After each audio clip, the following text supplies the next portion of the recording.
Now, game week 5 might have only just begun, but I can see a lot of FPL managers already making their moves ahead of game week 6. So in today's video, we're going to run through my top transfer targets, whether of course you are using your transfers, or I know some people are going to be using your wildcards for this game week. I hope this video is really useful and helps you find the best picks for the upcoming game weeks. Now, before we dive into today's video, of course, if you do enjoy any of the content that you see on the channel, please be sure to like, comment, and subscribe, as we are ridiculously close to hitting 19,000 subscribers on the channel. Of course, if you want to help me achieve another milestone, it would be massively appreciated if, of course, you can hit that subscribe button, like, and of course, if you've got any dilemmas with your team, get them in the comments. Now, as always, we like to use the data from 11ify. If you want to go and check out their amazing website, there is a link in the description to go and do that.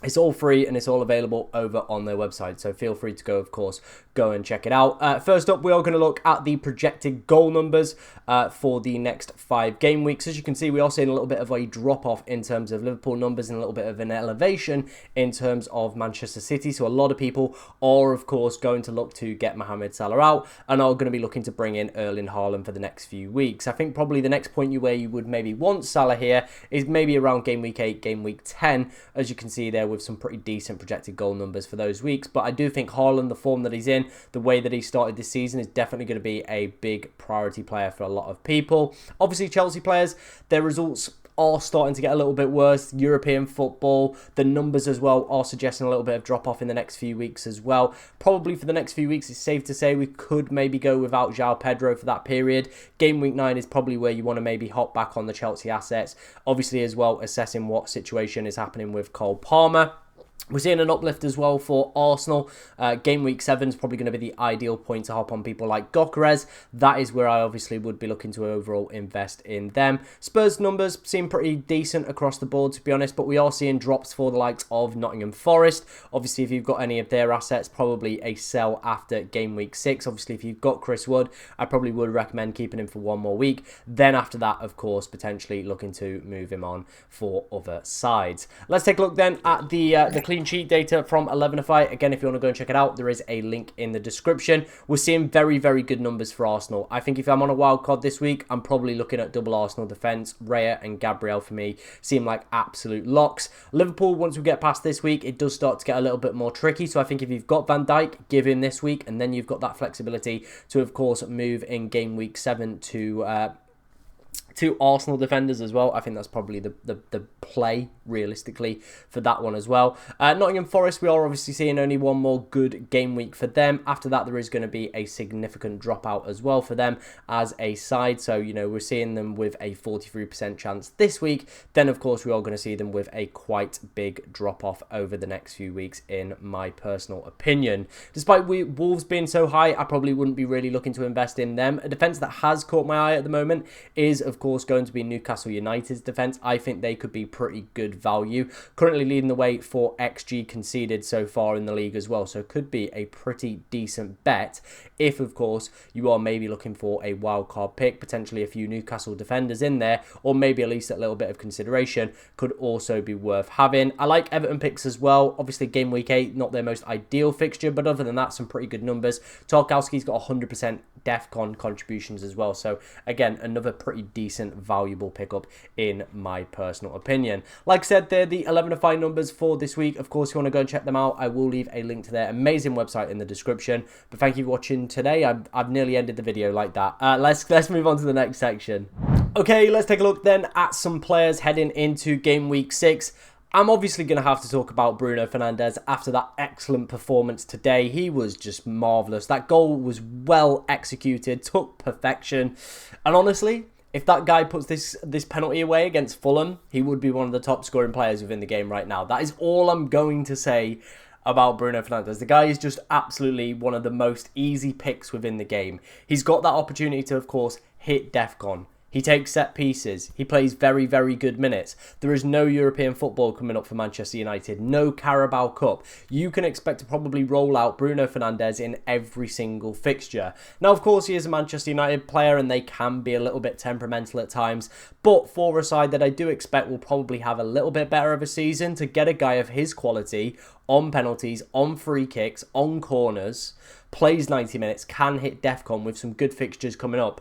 Why would you not invest in that? In my personal opinion, I genuinely think it is a really, really good, solid investment strategy. And I think a lot of people, if you are on a wild card as well, could be a fantastic pickup for the wild card. Game week 6 against Brentford, pretty decent fixture. Game week 7, potential captaincy option against Sunderland as well. The other options, Salah and, of course, you know, any Chelsea assets, they're playing against each other. You've got Manchester City with not the most easy fixture against Brentford away, so maybe that might be one, but City actually haven't got quite the best record at the G-Tech anyway, so if you want to go for Bruno Fernandes, could be a great standout option, in game week 7. Game week 8, not the most ideal with Liverpool, but like I said, if you've got a guy that is just going to play 90 minutes every single week, I don't mind it too much. He's got that penalty appeal. He's got the DEFCONs. And yeah, I just think he's a really, really smart overall, one of those players that you could probably just hold for the remainder of the season. Like, he's not going to go and get the big scores every single week, but he is just going to be one of those picks that ticks along very, very nicely. And I do think the perceptions on Bruno Fernandes would look completely different if he, of course, had scored that penalty at Fulham. If he does that, there's an extra 5 points straight off the bat, probably a couple bonus points sprinkled in there. And we're actually talking about the player who is currently the highest scoring within the game amongst midfielders before, of course, the Sunday games. But hey-ho, it wasn't meant to be. He's still the penalty taker for this side. Like I said, there's some good fixtures coming up. Potential for captaincy as well in game week 7. I absolutely love Bruno Fernandes, and I think he is still and remains one of the best pickups you can buy within the game for this season. Next up, I would say, you know, a kind of minier version is going to be Iliman and Dye. Doesn't have the set pieces, but has the penalties. Hitting DEFCON, as you can see, back-to-back games now he's managed to hit defensive contributions, so maybe those more easy opponents, he is of course going to have that within his locker. We're seeing West Ham, Palace, City, Tottenham, Sunderland and Fulham as the run for Everton, and again, very similar appeal for me is the fact that you can get a guy who's a penalty taker for a pretty decent attacking side. They gave Liverpool a good run for their money. He can hit defensive contributions, he can of course score within open play as well, and for me, does just feel like a better asset than Grealish, in my opinion. I think for less money, to get a penalty taker, I would rather do that, and I would rather have Iliman Dye because he can hit those defensive contributions as well. Obviously, like I said, the fixtures are definitely there for the next few weeks. I'm looking at that West Ham fixture. That, for me, is written that David Moyes gets rid of Graham Potter, and like, you know, that's kind of just written. It's a narrative that already feels pretty set to me. Everton are going to batter them. That'll be the end, and they'll probably be going, oh, well, I wish we probably had David Moyes back, to be honest. That is, for me, how it feels for game week 6. Game week 7, Palace are on a pretty mental run at the moment of just obviously, you know, continually winning games, but overall there's still a pretty decent fixture with it being at home. Everton in game week 8, I think there's definitely a scope for people that are on a wild card this week to maybe free hit in game week 8, if of course you do load in with quite a few Everton assets, maybe a few Liverpool and Chelsea assets as well. There is that possibility, but like I said, the fixtures are decent, can hit DEFCON, minutes are pretty secure, no European football. I think he's a pretty steady bet, to be honest. Of course, as well, we are going to take a look at some cheap midfielders. I've put a collection here of some of my favourites or some of the standout picks so far this season. So let's talk about Caicedo. 33 points. Currently, at the time of me recording this, is the highest scoring point scoring midfielder, within the game with 33. Obviously, Anton Semenyo can top that tomorrow when he plays. Now, I'm looking at it, and I am seeing, yeah, he's got 2 attacking returns. Great. But I'm also seeing a guy that is just hitting defensive contributions just consistently, genuinely consistently, and he's an absolute mega beast at doing it. Even in a game today where he pretty much did nothing, probably should have been booked, managed to come away with 4 points. That is just going to consistently add up over the course of the season. And when you're paying 5.6 million for a guy that is just going to hit 4 most weeks, I'm all for that. I think you've raised the level of this player's base massively up. And for 5.6 million, I do think he is good value. Of course, he's not going to score every single week. He is mostly just probably going to just tick along with those defensive contributions. But for me, he's going to be the first name on that team sheet for Maresca, because how important he is, of course, to breaking up the play. We can see him hitting those defensive contributions.